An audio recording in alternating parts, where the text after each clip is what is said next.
ओम शांति। संग से रंग लगता है, संग से रंग लगता है। कहा जाता है संग तारे कुसंग बोरे।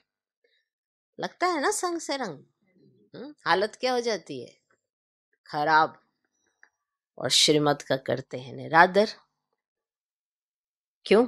क्योंकि रंग लग गया। और ये भी भूल जाते हैं कि बाप बैठा है। माना इतने गहरे खड्डे में बो देना उसको, इतना डुबो देना कि उसको यही नहीं समझ आना कि मैंने अपने साथ क्या कर लिया। और ये संग ही होता है। इसीलिए संगम पर एक ही संग मिला है, भगवान का। और अगर लेना है तो उसका लो।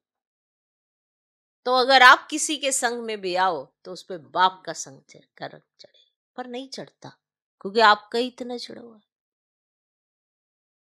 तो वो बाप का नहीं बन पाता, आपके पीछे ही लोटपोट होता रहे।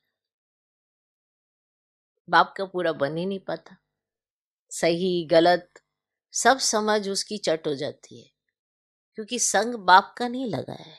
बाप का लगे तो उसे सब समझ में आए, तो उसका जीवन परिवर्तन होता है।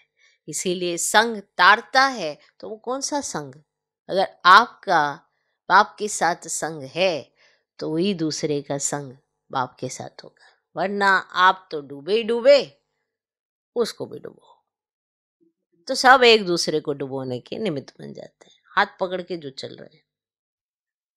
क्यों समझाता है? इसीलिए कि बच जाओ।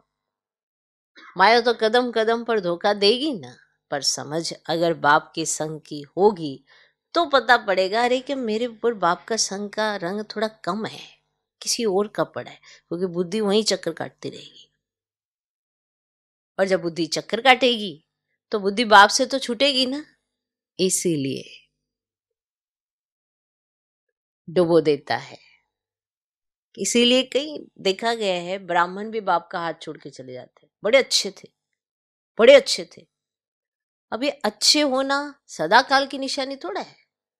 ये तो जीवन भर आपको सदा अपने पुरुषार्थ को बढ़ाते हुए अच्छे बनना पड़ेगा। वो भी सदा,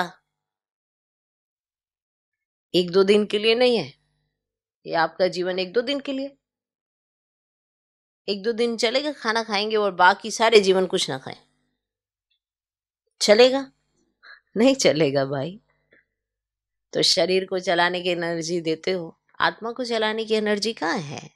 जब आप दूसरे का संग कर लेते हो ना, तो फिर कहीं भटक जाते हो। और फिर इस भटकन में आपको ये भी नहीं पता चला कि कहाँ को निकल गए, क्योंकि लगता नहीं है पता। फिर जब पता लगता है तब तक बहुत दूर जा चुके होते हैं, बहुत समय आ जाता है। इसीलिए संग तारे को संग बोरे।